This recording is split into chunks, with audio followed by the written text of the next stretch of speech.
One day, nuclear war will happen, and the one way to prepare for those harsh realities of that life would be to play Life is Bunker. This resource management simulation game puts you as the overseer of people's lives, without the whole Fallout social experiment thing. It sells for $15.99 and released on February 25th, 2016, and yes, I'm really behind on this one. But before I begin this first impressions, this key was obtained from the developer for the purposes of review.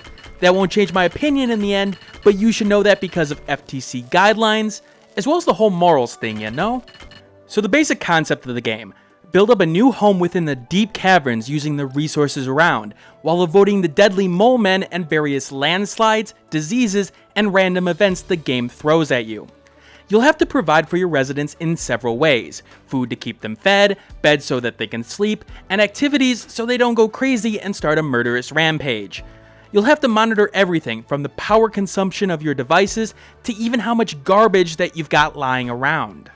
On the surface, the game's got several things going for it.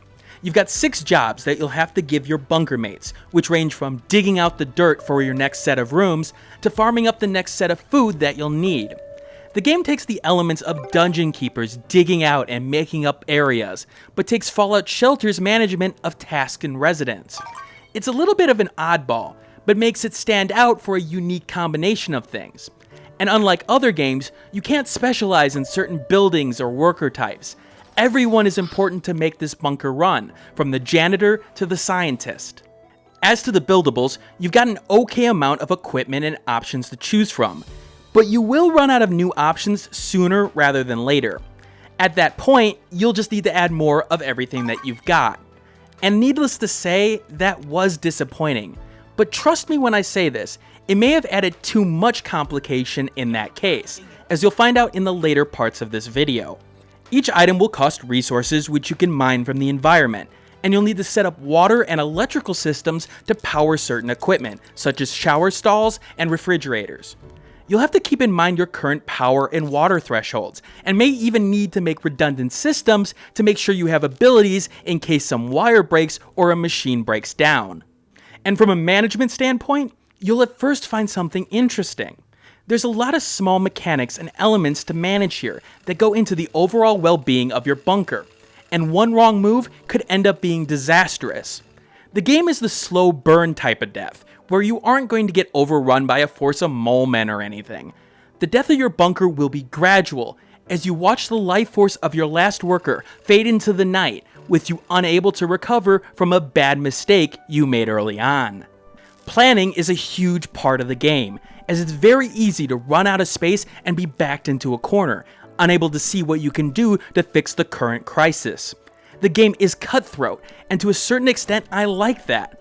It's a realistic simulation if the world were to end, as things aren't going to be puppy dogs and rainbows. Shit's going to go down, and it's not going to be nice about it. But it's that same brutalness that will cause people to turn away from Life is Bunker. This has to do with the implementation of several of the game's key features, and how the game doesn't really tell you much once you get going. Sure, the game walks you through a tutorial and tells you some basic things of what to do, but it only teaches you the concepts.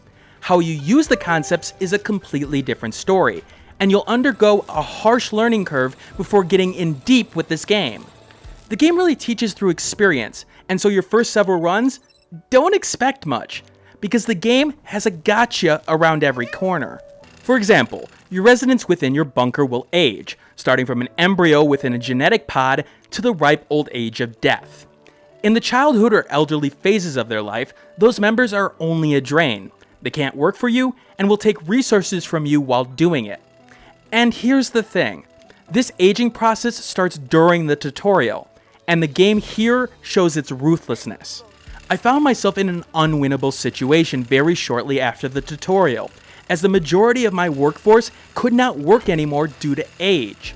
And while it had taught me that I could make kids, what I didn't realize at the time was how undiverse my work staff was in the age category. This forced me to start the game again, and then abandon the tutorial after 2 more attempts, thinking I could do better than what the tutorial wanted me to do. And that's partly what I'm talking about. The game expects you to own everything, and if you make a mistake, well, tough shit. That's on you. You can easily run out of resources in the game, to the point where you may not be able to break down your already built items to actually move forward to get more resources. Didn't have enough engineers to really repair anything, and now everything's breaking at once? Sorry, that's your problem.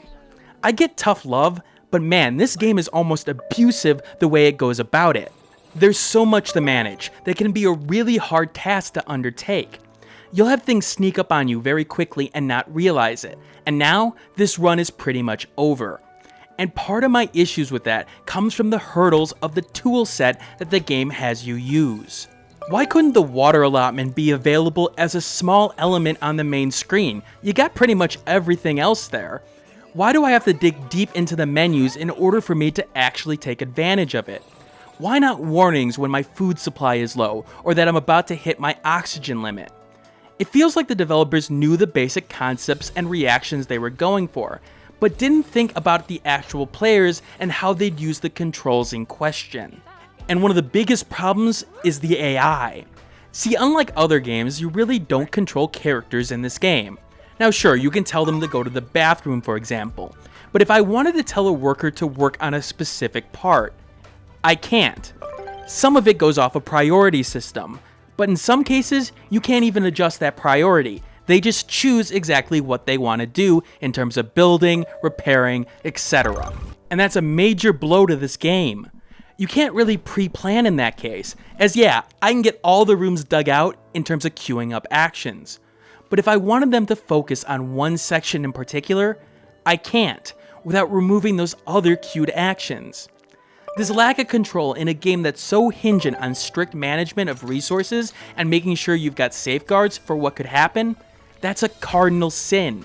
It makes a game that could be great in terms of simulation management and user control out of your hands at times, and that is the worst thing you can do in a God Overseer game. Want another example? Sure. In Life is Bunker, scientists work either as researchers or as doctors. Now, if there's an epidemic overrunning the bunker, I need to deal with it. But if I only happen to have one scientist, he chooses where he wants to work.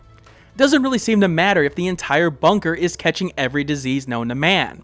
The AI has made a choice of researching at that point, for science, and you can do nothing about it. See what I mean about frustrating here? Now, I think the choice is the first building that you made, so in this example, I built the science lab first. And guess what? He chose that one instead of the whole infirmary, the infirmary I needed him to be at.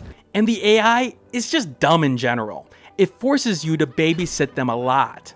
I can't count the number of times that a worker got stuck in between a newly constructed element and a wall so that they couldn't do anything.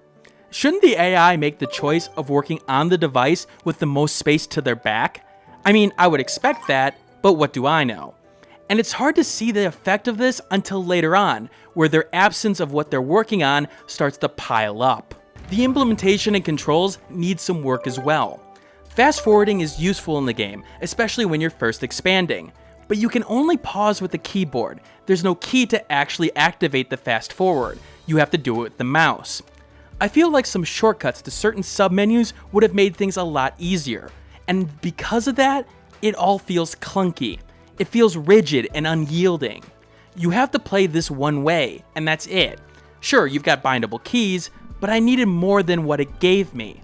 And finally, it sort of stumbles at the purpose of the game. You basically win when you survive X amount of cycles, but it doesn't actually tell you that at the start.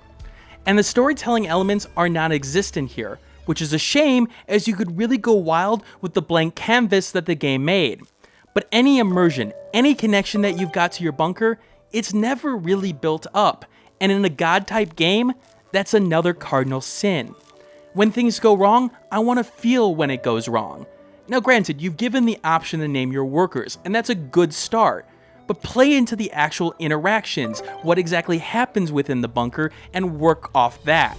You didn't do that here, and unfortunately, the execution suffers because of it. There's a good simulation game trying to break out from Life is Bunker, and I do think the game is on the edge in terms of good and bad. For those who are willing to learn via playing, and are willing to suffer through the game's clunky menus and lack of control, you can try to make your utopia here, as the core concepts do work. It's just being battled at every point with the implementation that was chosen here, and it made a game that was frustrating in the wrong ways. For me, it's a sale target right now. It's still got some fun parts, but not at the price it's at. But if some of the implementation portions are fixed, I can see a game that can really shine. But for now, it's just a game that makes you feel trapped. Trapped like a rat. Thanks for watching. Like the video, share it with a friend, and subscribe if you want more content like this. In the description below, you'll find the Steam review accompanying this vid, along with social media that you can follow me on, Twitter, Google+, and Facebook groups. And if you want to support the channel, click that Patreon on the left of the screen. And remember, keep on gaming.